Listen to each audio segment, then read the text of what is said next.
आप सबको नमस्कार।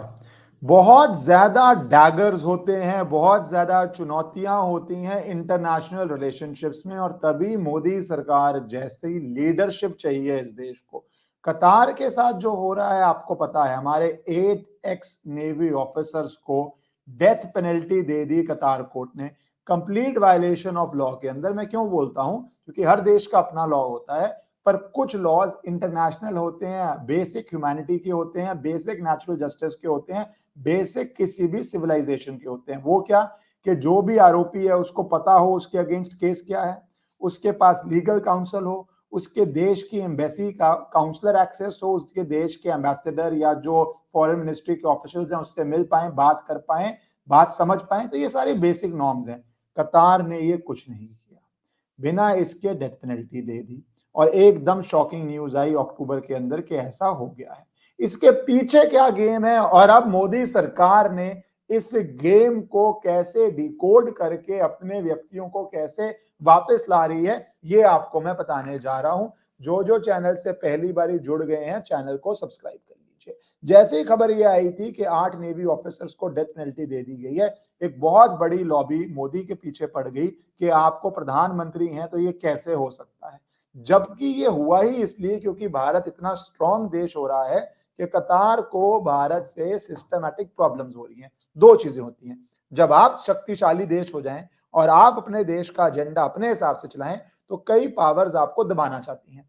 अगर आप पहले से ही झुके हों, नतमस्तक हों, एक वीटो लेके चल रहे हो भारतीय पॉलिटिक्स पे, जो अपीजमेंट का वीटो है, जिस जिहादी ऑर्गेनाइजेशंस को कतार सपोर्ट करता है, आप उनके ऊपर सॉफ्ट हो तो कतार को आपसे प्रॉब्लम ही नहीं होगी। जब आप पहले ही झुक जाएं तो कतार को क्या प्रॉब्लम होगी? जब आप अपने देश हित में बात करते हैं, कतार जिन जिन एनजीओ को सपोर्ट करता है या जिन जिन टेररिस्ट ग्रुप्स को सपोर्ट करता है या जो जो भारत में अशांति फैलाना चाहते हैं, टुकड़े टुकड़े को सपोर्ट करता है, जब आप उसको रोकते हैं तभी तो कतार को आपसे प्रॉब्लम होगी। तो ये प्रॉब्लम थी। अब इस प्रॉब्लम को सॉल्व कैसे किया जा रहा है, पहले तो समझ लीजिए भारत कतार के रिश्ते क्यों इंपॉर्टेंट है। इंपॉर्टेंट इसलिए हैं क्योंकि हमारा उनके साथ ट्रेड का एक रिश्ता है, जिसके अंदर रफली जो हमारा एलपीजी है, एलएनजी है, लिक्विफाइड नेचुरल गैस है, उसके इंपोर्ट 42% कतार सप्लाई करता है भारत को। तो भारत की एक एनर्जी रिक्वायरमेंट में कतार का रोल है। पर कतार के लिए क्यों हम इंपॉर्टेंट है? कतार के लिए हम इसलिए इंपॉर्टेंट है क्योंकि हम कतार के टॉप 3 एक्सपोर्टर्स में से हैं। तो कतार जहां से पैसा कमाता है उसमें टॉप 3 में हम आते हैं। चाइना और जापान भी इसके अंदर है। तो ये बड़ी पॉपुलेशन, बड़े साइज में कतार के लिए इंपॉर्टेंट है क्योंकि उसको भी बेचना है। दूसरा, भारत कतार की मिलिट्री को ट्रेन करता है एनडीएसी में, आईएमए में, और रेगुलर मिलिट्री एक्सरसाइज करता है। 7 लाख इंडियंस कतार में काम करते हैं। कतार की सिटीजनशिप सिर्फ 3,13,000 है। तभी ये जो सारी पैलेस्टीन की बात हुई जिसपे लोगों ने सवाल उठाया कि पैलेस्टीन के अंदर जो हमास कर रहा है इसराइल के साथ, क्यों नहीं वहां के लोग शिफ्ट हो जाते हैं कुछ कतार में, कुछ ऐसे देशों में जो बात तो बहुत उम्मा की, ब्रदरहुड की करते हैं, पर जब रिलीफ देने का टाइम आता है कुछ नहीं करते। तो कतार के अंदर ये जो सारी प्रॉब्लम्स हैं, इसके अंदर डिफरेंस क्या आया कि जब इंडिया के कतार से रिश्ते अभी तक नॉर्मल ठीक चल रहे थे, प्रॉब्लम आनी शुरू होती है कि कतार की आइसोलेशन हो गई है गल्फ के अंदर ही। क्यों हो गई है? सऊदी अरेबिया और यूएई एक ग्रुप बन गया है, कतार एक अलग ग्रुप बन गया है। अब कतार को पसंद नहीं है कि इंडिया के रिश्ते सब्सटैंशियली इंप्रूव हुए हैं यूएई से, सब्सटैंशियली इंप्रूव हुए हैं सऊदी अरेबिया से। वहां पे किंगडम भी चेंज हुआ, जो नया पावर स्ट्रक्चर आया है वो कुछ चेंजेस करने की कोशिश कर रहा है, और भारत और वो काफी हद तक रिलेशनशिप इंप्रूव हो रहे हैं। यूएई से तो बहुत देर से इंप्रूव हो गए हैं क्योंकि नेशनल सिक्योरिटी कॉपरेशन हुई। यूएई से दुबई, जहां पे सोचते थे कोई आ नहीं सकता, वहां से 2-3 बहुत हाई प्रोफाइल एक्स्ट्राडिशन हुई हैं, जो अब भारतीय जेल में बंद हैं और कोर्ट केसेस चल रहे हैं। ये तभी हुआ है क्योंकि रिश्ते काफी इंप्रूव हुए हैं। आप अलग अलग देशों से रिश्ते ठीक करने पड़ते हैं। तो कतार को इस सबसे प्रॉब्लम है। फिर कतार ने इस प्रॉब्लम का पहला रूप ये दिया जब नुपुर शर्मा वाला इश्यू हुआ पूरे भारत के अंदर, तो कतार ने वाइस प्रेसिडेंट वेंकैया नायडू का डिनर कैंसिल कर दिया।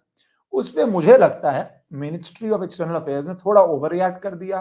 वो जो नोटिफिकेशन आई, चिट्ठी आई, वो पूरा विवाद आपको पता है। पर वो मिनिस्ट्री ऑफ एक्सटर्नल अफेयर्स का डिसीजन के बाद इस बारी भारत सरकार बहुत सतर्क थी। तो सडनली हुआ क्या, टाइमलाइन क्या हुई? हमारे जैसे बोला 7 लाख लोग वहां पे हैं, उसके अंदर, इस टाइमलाइन के अंदर 8 नेवी ऑफिसर्स, जिसमें 7 नेवल कमांडर्स हैं, कैप्टन हैं, नेवी सेलर है, वो काम कर रहे थे एक कंपनी के लिए दोहा में, कतार में।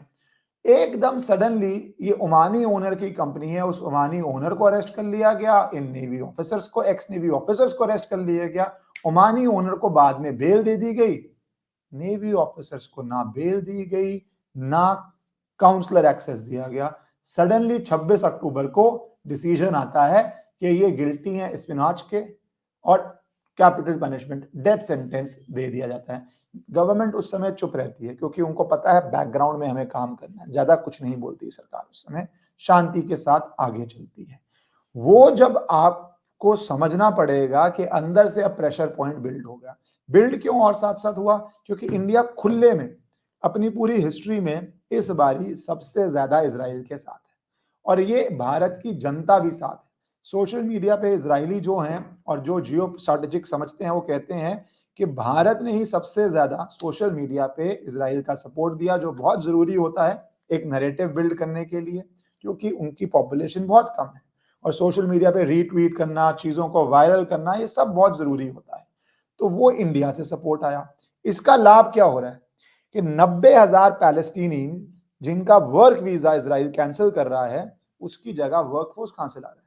भारत से ला रहा है।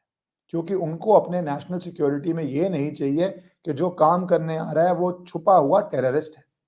उनके लिए भी एक एपिक सिक्योरिटी फेलियर हुआ था जो हमला हुआ, एपिक। और वर्ल्ड ने ये देखा क्या तरह से वो रिकॉर्डिंग करके, क्या अश्लील अश्लील चीजों की रिकॉर्डिंग कर रहे थे और कितनी क्रूरता के साथ कर रहे थे। तो अब उनको लेबर फोर्स नेशनल सिक्योरिटी में चाहिए, और सबसे पीसफुल रिलीजन एक्चुअल मायने में तो सनातन धर्म है, जो अपने देश से प्यार करता है और अगर किसी और देश में हो तो उसकी भी इज्जत मान मर्यादा रखता है, और वहां पे जाके सिर्फ एक जॉब करेगा। ये लोग तो जॉब की आड़ में कुछ और कर रहे थे। तो 90,000 से 1 लाख कहा जा रहा है इंडियंस को इजराइल ला रहा है नेशनल सिक्योरिटी ग्राउंड पे, जबकि इतनी दूर से आने में कुछ ट्रांसपोर्टेशन कॉस्ट होगी, उनकी थोड़ी कॉस्ट भी बढ़ जाएगी। पैलेस्टीन से तो चल के आना होता है, बस में आना होता है, पर कर रहा है। ऐसे ही सुनने में आ रहा है ताइवान भी शायद 1 लाख वर्कर्स को ला रहा है। ये हमारी संस्कृति की शक्ति है कि जहां लोग डेंजर में आते हैं वो हमारे लोगों के साथ सेफ फील करते हैं। अब आगे चल जाते हैं, तो कतार को इससे भी प्रॉब्लम हो गई थी। तो ये जो सारी 3-4 रीजन है, सऊदी अरेबिया यूएई की दोस्ती बढ़ती हुई, इंडिया का खुल के इजराइल को समर्थन, कतार के अंदर ही हमास की सारी लीडरशिप है, ये बेसिक रीजन थे कतार के सडन डिसीजन लेके अरेस्ट करने को, सडन डिसीजन लेके ये देने को। पर फिर मीटिंग होती है, वो मीटिंग होती है जब कतार के हाईएस्ट ऑफिसर्स और मिनिस्टर ऑफ एक्सटर्नल अफेयर्स भी कोशिश करती है, मिलते हैं प्राइम मिनिस्टर मोदी के साथ, कतार का अमीर और प्राइम मिनिस्टर मोदी, कहा जाता है बैकग्राउंड में एक मीटिंग होती है अभी रिसेंटली जब वो इवेंट पे थे। उसके अंदर हाईएस्ट लेवल पे सीरियसली इस बात को रेस किया जाता है, काउंसलर एक्सेस मिल जाता है, काउंसलर एक्सेस हो जाता है। और अब एमईए इंपॉर्टेंट बात आती है कि क्या हो रहा है। 3 चीजें बोलती है एमीर, अपने रिलीज करते हैं प्रिजनर्स को जब उनके वहां पे इवेंट्स होते हैं जिसके अंदर they release the people right now, in which they say that we will release people who are in jail. काफियों को रिलीज किया गया है। तो अब उसके ऊपर एमईए ने बताया भी कि रिलीज करने के बाद क्या हो रहा है। तो एमईए ने कहा कि गंभीर मामला है, हम इस पे काम कर रहे हैं, हम इस मामले में ये काम कर रहे हैं कि 3 बारी हेयरिंग हो चुकी है। इन हेयरिंग के अंदर 23 नवंबर को, 30 नवंबर को, 7 दिसंबर को सुनवाई हुई और अच्छी तरह सुनवाई हुई, जो इससे पहले नहीं हो पा रही थी, काउंसलर एक्सेस नहीं मिल रहा था। और अब जो बहुत सारे लोग रिलीज किए हैं जेल से, उसके अंदर कई भारतीय भी हैं। पर एमईए के स्पोक्समैन अरिंदम बागची ये नहीं कहते कि ये नेवी ऑफिसर्स ही रिलीज हुए हैं या बाकी भारतीय रिलीज हुए हैं, पर कई सोर्सेस कह रहे हैं कि इसमें शायद नेवी ऑफिसर्स भी रिलीज हुए हैं, बट एमईए नहीं कह रहा।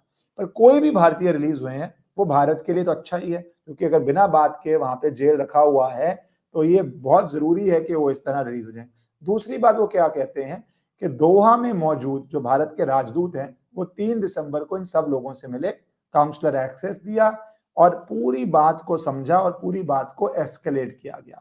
वो कह रहे हैं कि मामला गंभीर है, पर अब जो खबर आ रही है वो ये आ रही है कि जल्द ही इन सबको रिलीज भी कर दिया जाएगा। जो चीजें अड़ी हुई थी वो गुत्थियां सुलझ रही हैं, क्योंकि भारत ने भी बैकग्राउंड में कई बातें उस मीटिंग में अमीर को बोल दी। टेक्निकली तो मैं बताता हूँ, कतारी सिटीजन भी इंडिया में है, भारत भी कड़ा एक्शन ले सकती है, हम डेमोक्रेटिक देश, हम लेते नहीं है। जैसे हमने बोला मिलिट्री ट्रेनिंग भी हो रही है, हम भी लोगों को अरेस्ट कर सकते हैं स्पाइंग के नाम पे, इसके नाम पे, या हम भी अपने, उनकी काफी इन्वेस्टमेंट्स हैं इंडिया में जिनको अब इन्वेस्टिगेट किया जा रहा है, आपको वो भी खबरें आती हैं, पर ये सारा बैकग्राउंड में हो रहा है। अपने लोग वापस आने चाहिए। इसके लिए जब से ये खबर आई है मोदी सरकार लगी हुई है, और अब जैसे मैंने बताया सारा मीडिया भी रिपोर्ट कर रहा है कि जल्द ही वो वापस आ रहे हैं। कुछ भारतीय रिलीज हो गए हैं, कुछ और जल्द ही रिलीज हो जाएंगे।